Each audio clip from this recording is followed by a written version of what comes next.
Okay, so the rational function is 2x squared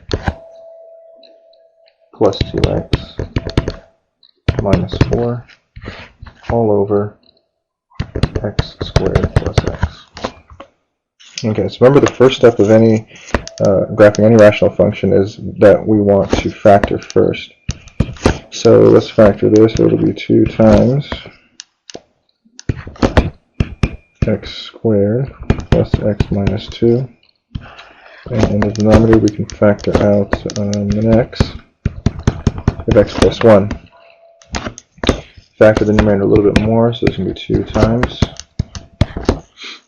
And so you have x plus 2x minus 1 all over x times x plus 1. Okay. Alright, so now we want to find the intercepts. So remember, the x-intercepts are going to be the zeros of the numerator. So in this case here, I should say the x-intercepts occur at the zeros of the numerator. So in this case, they're going to occur at x equals negative 2 and x equals 1.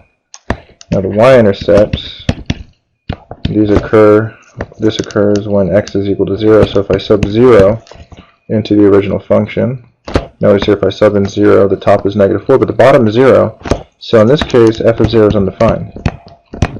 So we do not have a y-intercept. Okay, so move on to the vertical asymptotes. So the vertical asymptotes are the zeros of the denominator. And so notice here we have x equals 0 and x equals negative 1.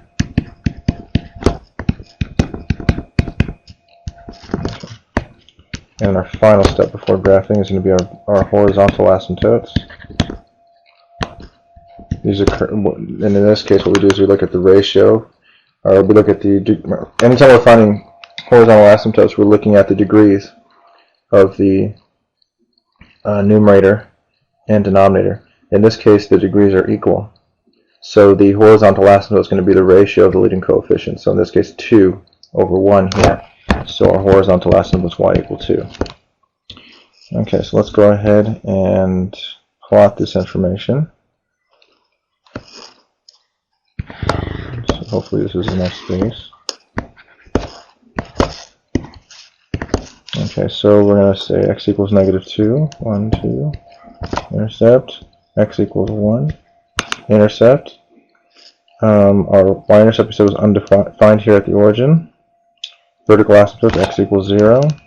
That makes sense. Make a dashed line here. And x equals negative 1. Make a dashed line here.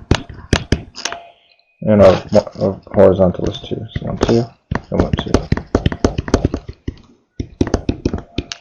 Alright. Now, what we discussed in class last time is that there is an easy way to figure out where the graphs are at. And what you can do is look at the degrees. Or let's say look at the powers, the multiplicities of the zeros of the numerator and denominator. Now notice that the powers are all 1, or in this case all odd. If they're all odd, that means that the sign will change before and after.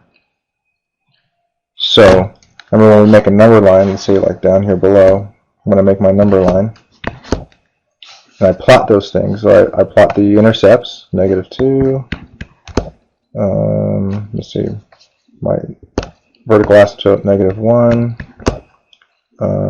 my vertical asymptote 0, and my intercept 1. So I plot those things, and I have them here.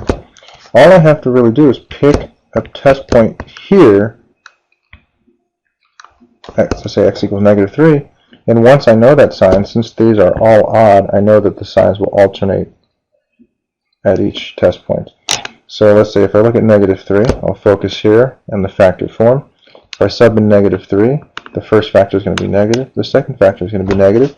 So overall that's going to be positive in the numerator. And in the denominator we have what, negative here, so that's also going to be positive. Overall it's going to be positive. So since this is positive, I know this will be negative, this will be positive, this will be negative, this will be positive. So if it's positive from here to negative 2, it's going to be above. It needs to approach that asymptote. Remember how functions behave towards the horizontal asymptote. And in between here it's negative, so it's going to come down towards that asymptote. Now in between -1 and 0, it's always positive, so it's never going to come down here. Remember how it behaves. It has to either go up or down towards these things, the verticals. Well, since it's always positive, that means it's going to have to point up, up, up towards this asymptote, up towards that asymptote, because if it pointed down, then it would eventually cross the x-axis, which you know it never does. Anyway, so we get something that's going to look kind of parabolic in between, and that takes care of that. And in between 0 and 1, which is here, it's negative, so it goes down. And after 1, it's positive, so it goes up towards this one. Okay. So that's what we have with our rational function. There is another thing here that let me just talk about here. If I wanted to know, because remember, just a little review here, we know that a rational function will never intersect this vertical asymptote, but it is possible to intersect the horizontal. So, what you could do to figure out, or to determine if the function will intersect this thing, is you take the function r of x and you set it equal to 2.